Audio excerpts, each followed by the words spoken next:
talk about the Paycheck Protection Program and the SBA, the Small Business Administration. They got those dollars flowing in about 2 weeks. For some weird reason, the Department of Ag wasn't getting the money out there. And I remember I had a conversation with the administration at the White House and directed by President Trump. And within 3 days after I told them the money hadn't been flowing, the money started flowing. And it was because President Trump got directly involved. And like I said, none of us are looking for a handout. That isn't what we're trying to have here. But this is the same thing as the Paycheck Protection Program. It bridged that gap. And it wasn't a ton of money, but it kept us from losing our farms. It kept us from being able to continue for the next generation, because so many people, they work off that relationship with their banks, and those notes come due. And this $19 billion allows that gap. I will tell you, most people are on the fence that they had to do it because it's a point of pride not having to go in and have to get assistance from the federal government.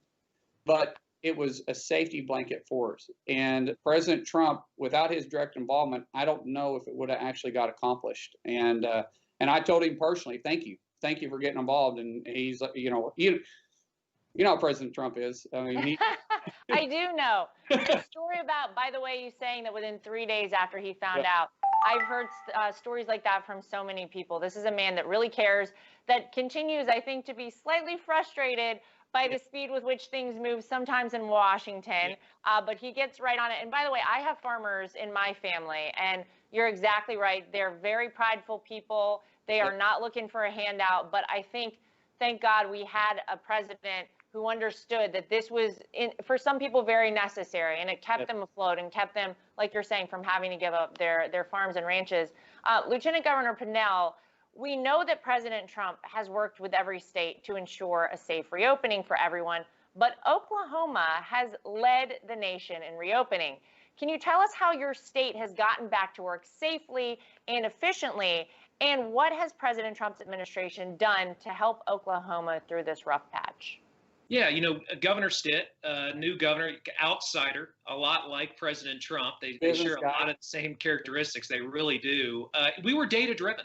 We were data-driven from the beginning. And I remember, it was weekly, if not daily, certainly with the White House, where we were having conversations. The communication from a federal level, again, I talked to you about how just the reassurance to business owners in Oklahoma, how reassuring that was. When we were able to watch President Trump every single day give those press conferences, it wasn't just a press conference. His office was on long conference calls with every single state very early on in this process. And that's, again, a big reason why we listened to them. We took directive from them. But we were very data-driven here in the state of Oklahoma. We had universities. Oklahoma State University really stepped up in Oklahoma, University of Oklahoma as well. So we really helped. It really helped that we had kind of a public-private partnership in a lot of ways in Oklahoma. But if we did not have a lifeline to the White House when we were trying to make a lot of those early decisions, when it came to personal protection equipment, when it came to those loans, that was huge for us to really kind of fast-track this opening. Because yes, we moved into phase 3 faster than most states. That would not have happened if we did not have that relationship early on. So that's again, kudos to the president. Again, he knows, again, we love it as well that he gets just as frustrated as every other American about how long it takes. Yeah. Again, that's we can relate to a president. It's been a long time since we've been able to relate to a president. But these Americans across our country, and for sure in Oklahoma, we can relate to this guy. And it's a big reason that we're going to get him reelected. That's right. Oh, we have to. And by the way, speaking of getting reelected, as we mentioned earlier, the first rally since coronavirus will be held in Tulsa, Oklahoma on Saturday. President Trump's bold leadership is showing Americans that it's time for life to return back to normal. Gentlemen, what do you think? How important is it for the president to choose Oklahoma as the state to start his rallies again? Congressman Mullin, I'll start with you. Look, we're excited about it. Come home. We take him. Seriously, this is his base. This is where we should jumpstart a campaign. People are excited about it. We got a number the other day that said there's roughly 1 million people have already signed up for tickets. the BOK Center only seats roughly 16,000 people. And I think I could have filled that up personally with people calling me wanting tickets. Like, it doesn't work that way. You got to go online for security reasons. We are so excited about it. I mean, typically we're a state that people, we call a flyover state. And the fact that President Trump is starting his rallies in the heartbeat of the country, not to mention the Bible Belt too, and we take a lot of pride in that he's choosing Oklahoma to jumpstart his campaign. We feel a tremendous amount of pride. And I know there's a lot of outsiders that are coming in. And let me tell you, if something happens and these protesters get out of line, no, that's not Oklahomans. That's not Tulsans. That is people that's being bussed in, that's trying to cause destruction and disruption. But we don't act that way in the state of Oklahoma. And I promise you, we'll be there to try to keep that from happening too. And I can't express how much pride it brings to me. I'm Cherokee.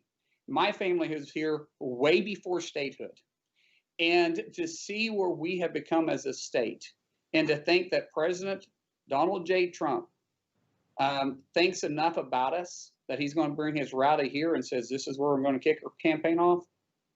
I think it brings a sense of pride to all of us. Yeah. And Lieutenant Governor, what are your thoughts on that? Well, Congressman, we didn't tell you, but the overflow is at your ranch. Hey, I hope you're ready. We're all coming. I'd love to handle it, but I need volunteers to help pick up trash because. Okay. All right. I think we can handle that. Yeah, and we were asked by the Trump team to help get volunteers, by the way, and they said, "How many do you think we need?" And I said, or no, they said, "How many do you think you can get?" And I was like, "How many do you need?" And they said, "Can you get 400 of them?" Yeah. Oh. Just like that. Just off of our campaign, people started volunteering to get there. They would do anything for this president because they had so much trust and faith in him. But yeah, our ranch is open. Come on, bring it on. We can do it. Well, I'd say this. I grew up in Tulsa, so I grew up 5 minutes from where the president is going to be delivering his speech. So it means a lot to me.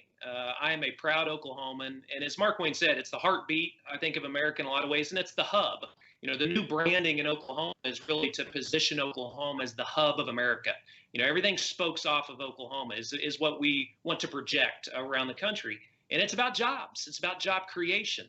You know, if we can create jobs in this country, if we can create jobs in Oklahoma, then we get to pay for everything else. You know, those property taxes pays for local public schools. That sales tax pays for our police and fire departments in Oklahoma. So if we create jobs, and I know the president is about job creation, then that helps us do everything else that we want to do. So we're certainly glad that Oklahoma was the first state to open back up, to get back to business. And I know the president will be delivering a lot of those comments on Saturday evening. Yeah, and I can tell you he has never been more excited to get to a campaign rally than he is for this one coming up on Saturday. And I think for so many people out there, whether in Oklahoma or across this country, it feels like by the first rally happening, we're sort of marking that America is coming back, that we're all coming out of, you know, the COVID shutdown, that we all wondered, well, how long will this be? How long will life be changed? Life is coming back, and we're marking it on Saturday in Tulsa, Oklahoma. We're really, really excited. So we can't wait to get there. Gentlemen, stay right where you are. We will be right back after this short commercial break, and you stay with us at home, too. Antifa is destroying our communities, rioting, looting. Yet Joe Biden kneels down and his staff sends money for bail. And Biden fails to stand up to the radical leftists fighting to defund and abolish the police. With Biden kneeling to the left, we'd have chaos in the streets. President Trump is standing up for us, keeping our communities safe, protecting minority-owned businesses, and always standing for our flag. I'm Donald J. Trump, and I approve this message. This is Brad Parscale, President Trump's campaign manager. Without a doubt, 2020 will be the most important election of the history of our great nation. America has come too far in the last 4 years to give up now and let the Democrats undo all of our incredible progress. Don't listen to the fake news media. They said we had no chance in 2016, and they're saying it again now. The future of our nation depends on you. The only way to ensure victory and keep America great is to get out and vote. Use the link below to make sure that you're registered to vote.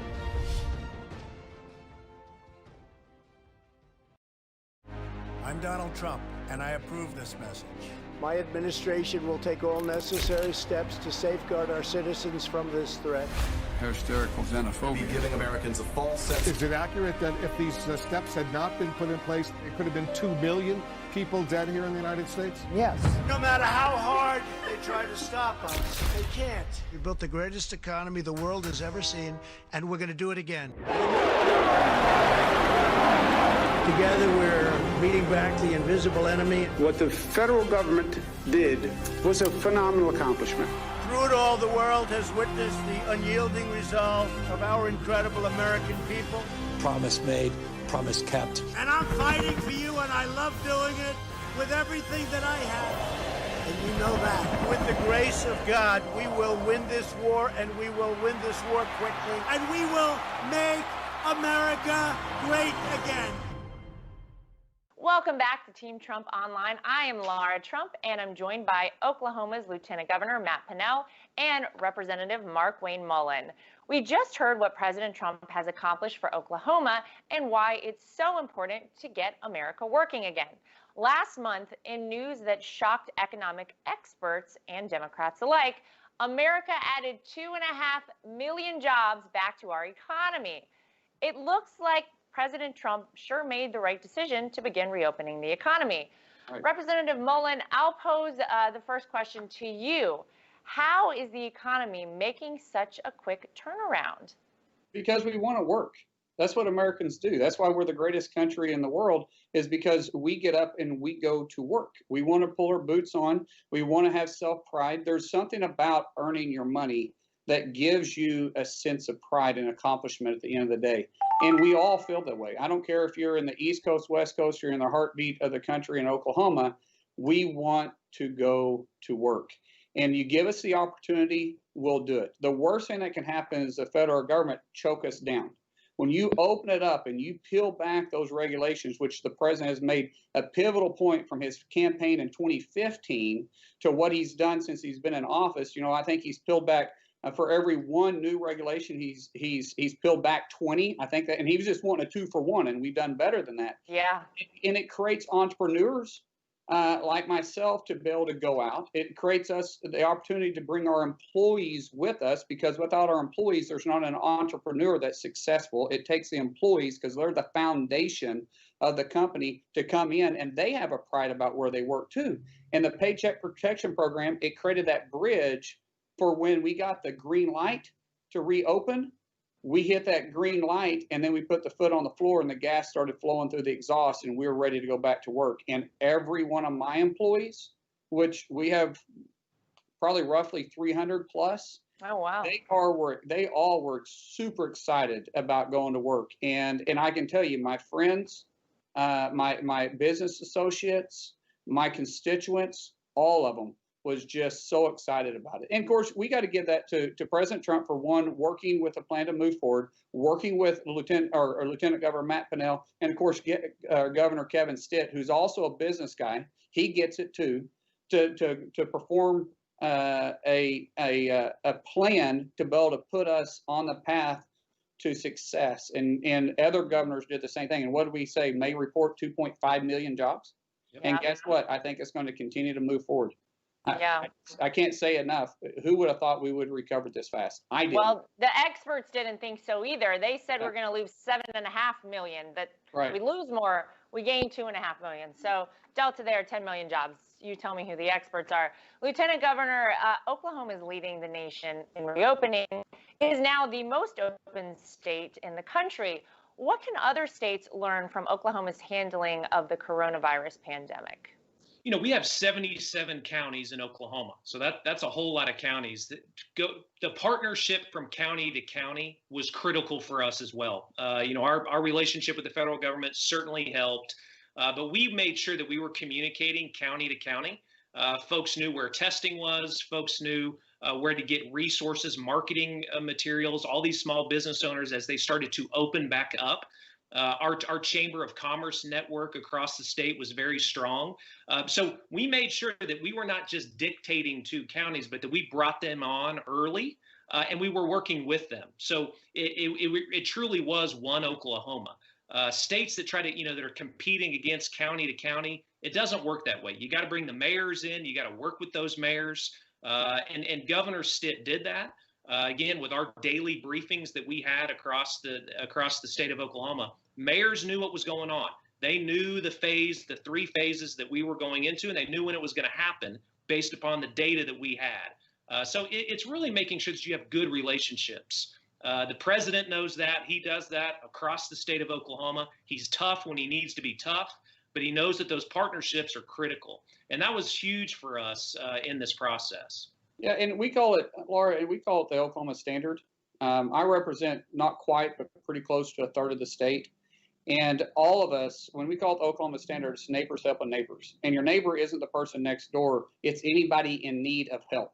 If something happens in Western Oklahoma, Eastern Oklahoma volunteers are going out there too. If something happens in Oklahoma City, we all congregate in Oklahoma City or Tulsa.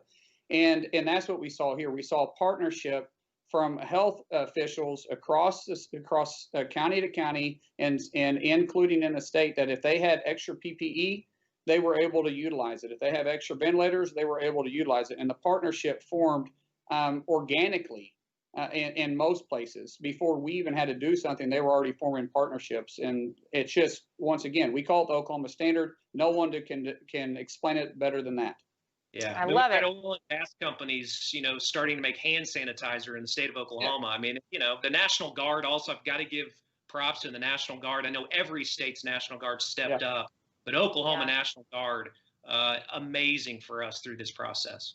Right. Fantastic. Yeah, we appreciate those men and women who serve. It's really incredible. They've had a lot to deal with over the past several months, so kudos to them.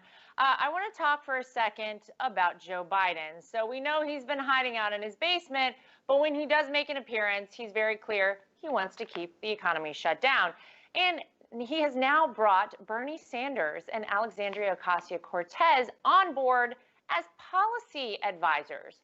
Biden supports the Green New Deal, which would destroy more than 3 million jobs. Congressman Mullin and Lieutenant Governor Pinnell, can you describe how disastrous a Joe Biden presidency would be for Oklahoma and the entire nation? Congressman, we'll start with you.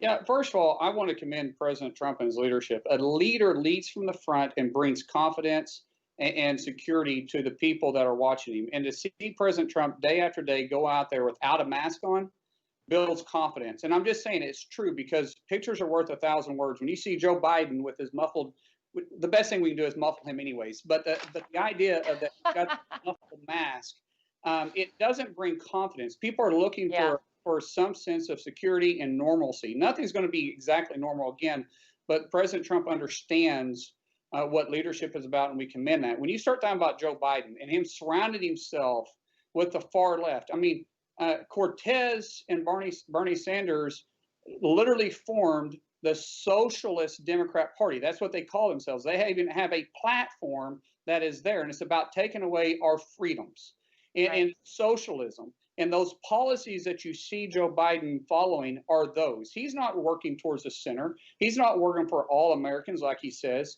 He's working to the far left to bring us into more of a Cuba or a Soviet Union or a China style of government. And I'm not trying to pander on words. Look at the policies. That's it, yeah. And when you look at the policies, does it bring more freedoms to you? Does it shrink the size of government? Because when government gets bigger, it only takes away your freedoms. Does it shrink the size of government, or does it take freedom away from you by enlarging the government? All his policies are about enlarging the government and making us all more dependent on Washington, D.C. That isn't how our founding fathers set it up. Comparison to President Trump, President Trump is, hey, let's push the responsibility down to the localities, down away from Washington, D.C. Let's keep the dollars there instead of flowing into Washington, D.C. Let's roll back the regulations. Let's trust the American people to do what's right, because that's what we do. We don't need a big nanny state in Washington, D.C. to tell us. And Joe Biden's the opposite of everything that President Trump has put forth. Yeah, and Lieutenant Governor, I want to get your thoughts. What would a Joe Biden presidency mean for Oklahoma and the country? Well, it means Oklahoma's the reddest state in the country. I can tell you that right now. All 77 counties will be voting for Donald Trump because you can't stop capitalism. You cannot stop capitalism. Yeah. And Joe Biden, the team that he's putting around himself, and Joe's own personal record that we have, you can't stop capitalism. That heavy hand of government, we don't want it in Oklahoma, but I'll tell you right now, they don't want it in Michigan, Pennsylvania, Wisconsin, Florida, a lot of those swing states. Republicans, Democrats, and independents in those states don't want that either. And when Joe does come out of his basement, wherever he may be, and has to go head to head with this president on that record, I feel very good about the outcome when we can start going head to head in some of these debates. Yeah, and I want to get both of your thoughts too on something that has been in the news pretty much nonstop recently, the defund the police movement. The movement that many in Joe Biden's Democrat Party have pledged to support. They have already said that they're on board with doing that. It's sort of crazy that we live in the United States and these people are saying that. What are the dangers of this radical movement? Because I think a lot of Americans look at this and they say, these people have totally gone crazy that are supporting this. Lieutenant Governor, what are your thoughts? Yeah, I mean, when you see what they're doing in Seattle right now, shutting down streets, in Minneapolis and other places, that is not what a majority of Americans are looking for. And the majority, again, of our police and our fire and our first responders, good people. Certainly, we want to work with the local community. Changes that need to happen, we're going to take a look at it. Of course we are. But defunding the police is not a road that I believe that Americans want to go down. We still have to have a secure cities and secure states. Certainly, it's something that we do not want in the state of Oklahoma. But again, you look across the state as this polling starts coming out on that issue. I think you have a lot of Americans that are afraid. I mean, simply afraid of this movement. And if Joe Biden supports it, I'm telling you, that is not going to be something that is going to be supported by a majority of Americans when we go to the polls. Yeah, Congressman Mullin, what do you think? Well, who's going to come to your house when you call 911? The fact of the matter is, there's bad people in this world, and we're a nation of laws, and somebody has to enforce those laws. Is there a few bad apples? There's a few bad apples in every type of organization, from a church to a university to schools to a police force to politics to your local mom and pop shop. The only thing is they're not taking care of the bad people that's on the streets that's trying to rob, murder, and steal and do unthinkable things to us. Someone's going to have to answer and respond to that 911 call. Yeah. Who's it going to be? Law enforcement is there to protect us from ourselves and from others. And I don't care what you do. I don't care what type of organization you want to put in place. Somebody is going to have to respond. Somebody is going to have to be on the front line. So is it going to be vigilantes? Is it going to be things that we see in Seattle where they build a fence, which it was Donald Jr., I think, that went out there and said, I thought they were against building the border wall. And now all of a sudden they're interesting, right? And they end up arming themselves, and I forget what the term they're using, but it's basically armed militias is what you have there. You would rather have that than a police force. Trained individuals that go through CLEAT certification, that are trained in some of the most heinous ways to make them prepare for what they're going to face when they get on the streets. Would you rather have that, or a bunch of individuals that's just wielding guns that's had absolutely zero training on it? Right. And yet they're running the thing of funding the police department. That tells you how far they're willing to go. What it is, in my opinion is they know this is a socialist agenda, that they know that if they take the police off the streets, that they're going to have to federalize at that point. They're going to have to federalize law enforcement. So now you have a bigger state. Instead of independent police stations or police departments, you're going to have a federalized. People are afraid about putting military to police our streets. That's exactly what's going to happen if you defund the police department, because someone's going to fill that gap. Yeah. And I continue to be frustrated. Look, I have A couple of my family members are law enforcement officers in different parts of this country. And I will tell you, these men and women work the hours no one wants to work. When people are running away from situations, they are running towards it. They're there to give the people, the protesters, the peaceful protesters, their right to protest. They are there doing the job that no one else wants to do. And I continue to be very frustrated by this notion out there that we're going to paint all police officers, all law enforcement officers in this country with this broad brush and that they're all bad. So let's defund the police. These people deserve our utmost respect. And of course, when someone breaks the law and does something as egregious as what we saw on that George Floyd video, absolutely they should be held to account. Absolutely. It is so frustrating, though, I think, for those of us who know these men and women, who know their hearts, who know that they could have chosen any profession. They chose this because they want to protect people. So we are against discrimination in this country of any sort, whether of being on race, religion, gender, or your chosen occupation. So I find it very frustrating, and I think a lot of Americans out there probably feel the same way. I think a lot of people are afraid to speak up right now and say anything. But the defund the police idea, I cannot for the life of me grasp. I'm not trying to relate because I can't, but just I was reserved deputy for a while. And I'm not trying to relate with the full timers. They're two different things. I helped fill in a gap, and really I got to play cop. I mean, to some degree, because I was just I was there to assist in any way possible. The full timers, they, especially in rural parts of the state, they do it for little to no money. Yep. I mean, they're underpaid, and yet they are willing to go out there and put their life on the line every single day because they believe in the rule of law. And they're the first ones that want to hold bad actors accountable because it puts a black eye on everybody. And now you're going to defund them?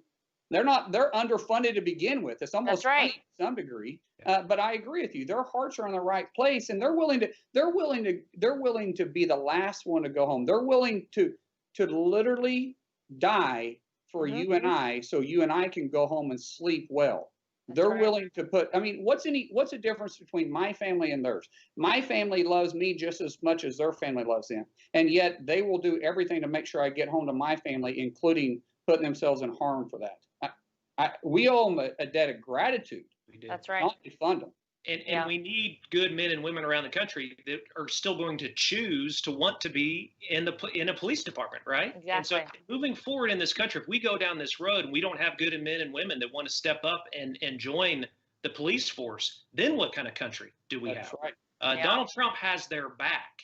It's another reason why we got to get him reelected.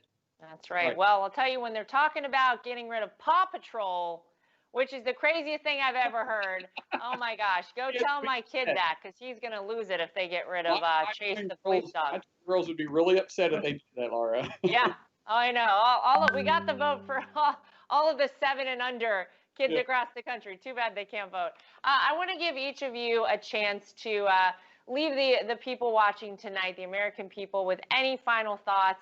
Congressman Mullin, we'll start with you. Hey, well, first of all, we are so blessed, honestly blessed, to be able to have a president that sacrificed so much. He didn't have to do this. It wasn't for fame, and it most definitely wasn't for money. I think it was Forbes magazine that came out and said that his net worth had dropped $670 million plus since he's been in office. Yet when you meet with him, which I've had a pleasure to meet with him multiple times, he's always talking about making America great and continuing to keep us on this track. His heart is in the right place. You see his kids. You see how much these kids love him and just surround themselves around him. I commend that. The work ethic that the whole Trump family has speaks volume. That speaks of a leader, Now let's compare that to Joe Biden. Joe Biden's son goes out and makes his fortune off of what? Off of being on a board that has very questionable ties, and and specifically they said they did it because of who his father was. He had no experience with that. He hadn't ever created any wealth prior to that. There's a contrast between the two. You have a guy and President Donald J. Trump that has been in the private sector, that worked hard, that created thousands and thousands of jobs, and was very successful.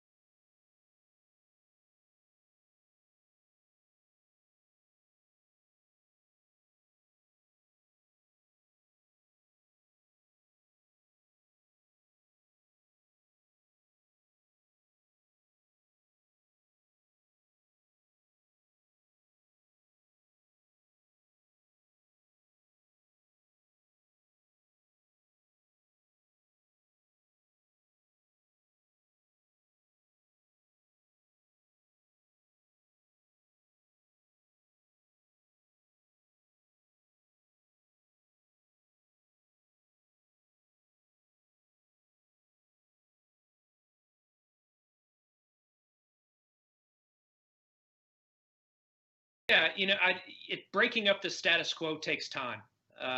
4 years, Donald Trump has done so much in 4 years to break up that status quo. It's a big reason that he won the first time, but we need another 4 years to make sure that we go further. Breaking up that status quo takes a tough leader that's able to really speak up and tell the truth. We haven't had that in a really long time either. So really breaking up that status quo, we did it with Hillary. We knew it. But again, Joe's been right there with her. And again, that record is going to be on display. So we need another 4 years to continue to break up that status quo and really push this country further in a better direction. Again, make America, but really keep America great again. We're extremely excited about Saturday night. I know everybody watching this will be watching certainly right here again in the hub of America. And those that are going to be coming to America, coming to Oklahoma, I would just say this again: be warned. You may fall in love with the state, and you may want to move here. And we are okay with that if you want to move to Oklahoma. But again, we are thrilled to really start the relaunch of his rallies across this country again, for him to deliver that story and continue breaking up that status quo. So really, thank you for having us. Well, I want to say thank you to both of you. Thanks for being amazing patriots, supporting this president and our country, and obviously your state of Oklahoma. And thank you both for being with us tonight. Thank you, Lara. Appreciate it. Thank you to all of our amazing supporters for tuning in this evening as well. We need as many patriots as possible to join our efforts to keep America great this November. And here's how you can also get involved. As always, be sure to text Trump to 88022. Download the Trump 2020 app, of course, from the App Store or the Google Play Store.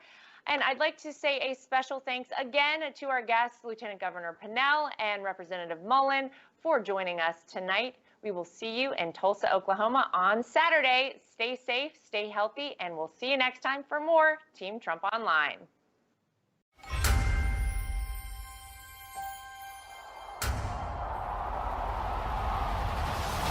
We are one movement, one people, one family, and one glorious nation under God.